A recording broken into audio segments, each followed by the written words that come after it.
Began well, ended badly by J. Wilburn. The flashbulbs snapped in an endless strobe as the two men took their places at the front. The questions overlapped one another, but both of them let the moment hold. They might not have spoken much since the 70s, but they both understood putting on a show and the need for good PR. Endfire sat down before Maxwell. Maxwell stood a while longer with his helmet still on and the old tan leather suit that clearly fit a little tighter around the love handles these days. He threw the hang loose sign with both black-gloved hands. The press seemed to eat it up. Endfire stared at the table so there would be no pictures of his eyes rolling. Finally, Maxwell sat, pulled off the helmet. He set it on the table between the two of them with the magic eye symbol and other decals facing out. I have space over here on the floor, Endfire said, if you want me to get that out of our way. Maxwell continued to smile as he smoothed down his handlebar mustache. They love it. It brings back memories of the old days. Endfire smiled tight without showing his teeth. It sure does. All right. Maxwell waved the crowd of reporters down. All right, well, I've already found a typo, so that's a bad sign, but maybe we'll be all right. Okay. The flashes continued, but the jabber of questions fell off. I know you guys are as excited about this announcement as we are. I've had enough of the suspense myself. The old team is getting back together. Maxwell seized Endfire's wrist and raised his hand over the old helmet. Endfire sighed but extended one finger. A purple flame erupted from it like a torch. Everyone awed and applauded. Another strobe of flashes followed. Endfire ended up smiling with his teeth. He closed his fist and let the flame extinguish before he could set off the sprinklers. Maxwell finally released his grip. Okay, I know you have questions. This reunion is very new. We are still working out details among ourselves with the hero guilds and, of course, in full compliance with Homeland Security and the DoD. But we will answer what we can, so one at a time. Everyone spoke at once. Maxwell called on a young female reporter near the front. He winked at her as she introduced herself and identified her news outlet. We see you pulled out the old uniform, Maxwell. Are you going to stick with the same team name? No, Endfire said. Everyone laughed. Maxwell smiled with a few less teeth showing. We're still discussing it, but one thing we want to communicate is that we recognize the important work we did together back then, which inspired so many heroes today. That same spirit will guide us no matter what team name we settle on in the end. The next reporter stood. What inspired you to put aside your old differences after all these years to even talk, much less reform your partnership? Maxwell and Endfire exchanged a long, silent look. Flashes continued. The reporter started up again. I have several quotes from both of you about each other over the years. I can read them if it will jog your memories. No. Maxwell closed his eyes, took a deep breath, and looked at Endfire again. Maxwell shrugged and Endfire leaned into his microphone. It was at an award show. We ended up with trailers near each other. I was presenting, and one of the artists represented by one of Maxwell's sponsors was nominated that year. They were going to do a comedy skit bit on stage for the show. We just got to talking, Maxwell picked up, and it was just the two of us, and a lot of what went on didn't seem as important as it had in the past. We had both grown and both matured. One thing led to another. We started talking about our goals, and they seemed to match up. Maxwell glanced at Endfire, and they nodded at one another. Endfire added, the free alcohol might have helped, too. Laughter spread through the room. Another reporter shouted without being called on, what about the Namahoe Island incident? The room got quiet. Maxwell licked his lips, but still didn't speak. Endfire spoke up. That was a long time ago. There has been plenty written on it. I don't know that there is much else to say. What are your thoughts on it? The reporter persisted after all these years, now that you were getting back together. Maxwell said, I think Endfire summed it up well enough. We were young. We got in over our heads. Other veteran superheroes were there too, and they said it was one of the hardest days of their careers. And those guys had been through world wars, But of course, you already know that. The hero guilds and special congressional commissions all found there was nothing that could have been done differently at the time. The call went out and we answered. Since then, a lot has been learned and procedures are in place to protect from surprises like that in the future. I think that's all there is to say about it, unless we're just trying to stir up old controversies to write clickbait stories, which I know you professionals are above. He quickly called on another reporter, but before the guy could keep it up, the next one asked, will Stargirl be joining the team? Infire lowered his head. Maxwell's jaw worked. Well, first of all, it's Star Woman now. Next, well, Infire cut in without lifting his head. We haven't decided on expanding to other team members who joined up later in the 80s and 90s. We haven't decided on any new team members either. We sort of need to figure out our work together as a duo before we involve anyone else. I like that answer, Maxwell said. Let's go with that. Laughter followed, but that same reporter called out for a follow-up before Maxwell could pick a new person. I'm asking because that was such a point of contention between you two at the time. More than a few people blame her for your team's breakup.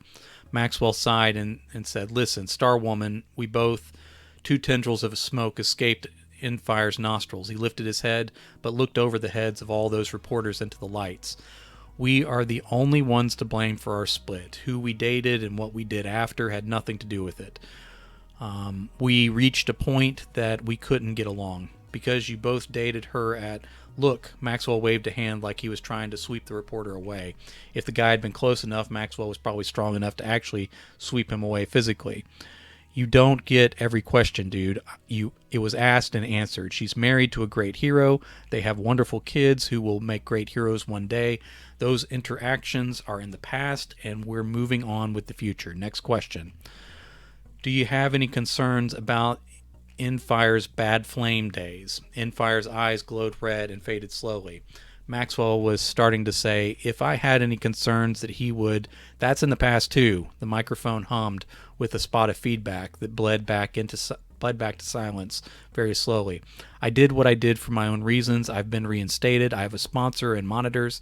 I've met all my benchmarks and have had a fine and quiet career as a hero again.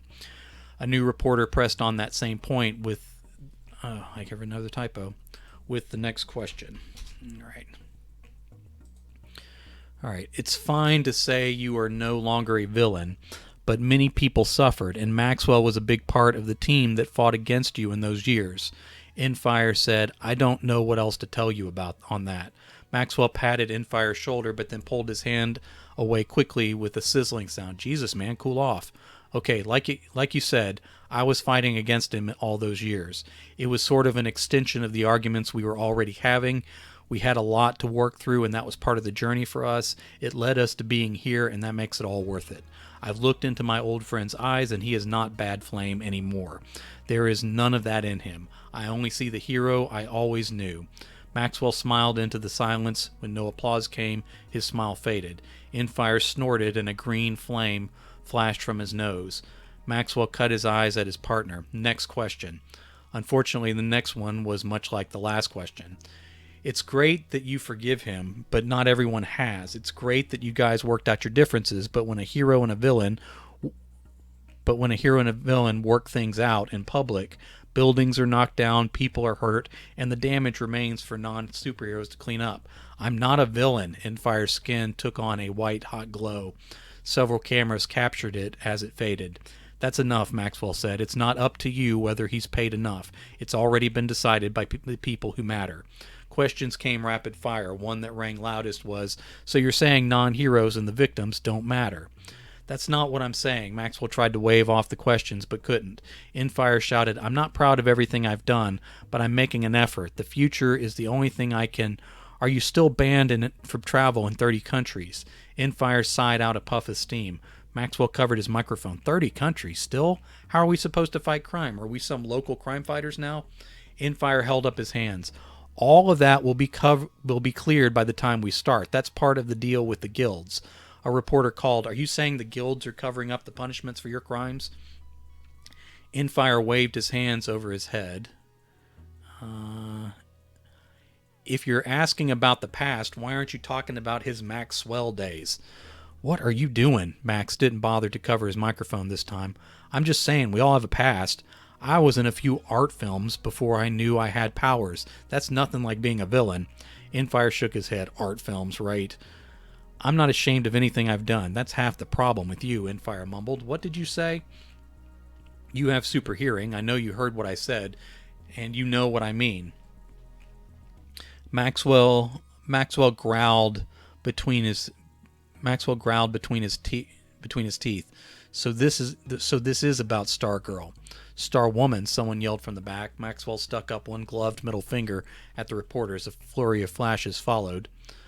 You never apologized. Let's say caught it instead of followed, since I've already had to make corrections anyway. All right. You never apologized for what you did because you were never sorry for any of the pain you caused, Infire said. That's rich coming from you, Bad Flame. You were still trying to make art films in your spare time when I was out fighting crime. You never had my back. You had Stargirl's back. She came on to me, Maxwell said. The young reporter up front said, in her biography, she says you took advantage of her, Maxwell. Do you have comment on that? Maxwell's jaw fell open, but no answer fell out. She asked you a question, Maxwell. You have always been a pain. You were a pain even when you weren't a villain. Always a pain. Why don't you tell them the real reason you need me for this final act of your career? You shut your mouth, Infire. Shut it now. Infire leaned into the microphone and his voice echoed. Maxwell has been using alien DNA to enhance his powers for years. The room erupted. Maxwell jumped to his feet. He bumped the table and his helmet fell over on its side. Infire glowed as he laughed. That stuff catches up to you. It does damage. Now he needs me to have his back again so he can drag himself out there to put on a show for all of you. After Namahone, you were never... Maxwell grabbed up his helmet. I can't believe you would do this to me. Not even you. He wasted all his money on gambling and booze. Now he needs this reunion tour to boost his sponsorships and appearance fees to cover his debts. So that is your glorious golden era super. Maxwell swung his helmet into Infire's side. Infire crashed through the sheetrock and cinder block. He smashed into the engine block of a delivery truck outside before he stopped. Maxwell centered his helmet and lowered it slowly over his head. Look at you, look at that. Not bad for a guy that you thought was washed up. Infire launched forward. Maxwell put up his hands, but Infire grabbed the helmet off his head instead. Maxwell watched as his old partner tore it in half and then crushed the pieces together. No, Maxwell screamed. That's a collector's item. Oh, sorry about that, buddy. Infire tore the front off Maxwell's leather jumpsuit. Was this also a collector's? Maxwell threw himself forward, and they plowed out into the parking lot together. Cars and asphalt divided and tumbled away in every direction. All right, there's another typo. I remember I changed that sentence and I didn't fix the tense. All right, Infire roared, and a ball of flame engulfed them both. Maxwell screamed before he seized Infire and hurled him straight up into the air like a reverse meteorite. Clutching his sides as smoke rose off his ruined uniform, Maxwell groaned on his knees. As the flashbulbs popped from the opening in the side of the conference center, he did his best to stand up straight in a heroic pose. He didn't have the strength to suck in his gut this time. Infire fell back to earth and plunged through an apartment building across the street. Maxwell cursed under his breath and ran to help. Not this again. Infire blasted his way out the front. Flames climbed the ruins and spread to the other buildings. Stop, Maxwell growled low. You're going to get us both in trouble. You've ruined everything. I'm going to lose all my sponsorships because of you. It's always me, huh, Maxwell? Maxwell waved his hands at the burning buildings. Yes, all this trouble, it's your fault. It's always your fault. There is fire, you caused it, so you are to blame, and I have to be the one to... Infire blasted a surge of energy into Maxwell's chest, knocking him backward. He struck the corner of the conference center, and the remaining walls cascaded down. Reporters tried to escape through the opening the hero team had knocked through the wall, but not all of them made it. Then there were many others deeper in the building who had no warning this was happening. Stop this, Maxwell roared. You hit me first. He had to think. Did he hit him first? It didn't matter. Just stop. I never started, Maxwell, never once. Always you coming for trouble, including begging me to save you from yourself. It started at Namahone, and I've never stopped lying for you since. All these people, Maxwell pointed to at the fallen building. Several screams rose from the rubble. Then save them. You're the hero, right? I'll save them by finally ending you. Maxwell sprung forward, but Infire flew to meet him in the air on a stream of fire like a rocket. The impact of their strikes into one another sent out shockwaves that brought down more buildings. Emergency responders and other hero teams were scrambled to the scene.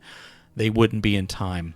Maxwell clamped down on Infire's throat. Infire heated up, blistering the skin over Maxwell's hands and forearms. He still wouldn't let go. Infire dug deep and projected all his heat wild in every direction. His face turned into a flare of bright, spiraling particles. Maxwell stared down into the dark pits of his old friend's eyes in the midst of that energy reaction. Everything outside their singular struggle turned to pitch darkness,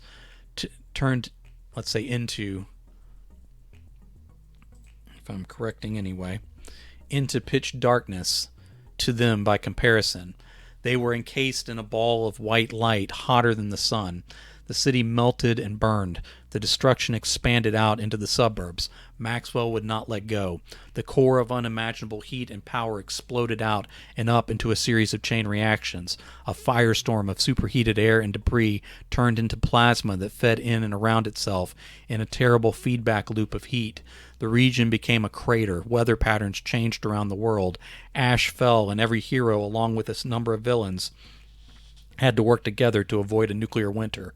Debate continued for years about whether Maxwell or Infire, either one, could have survived that day.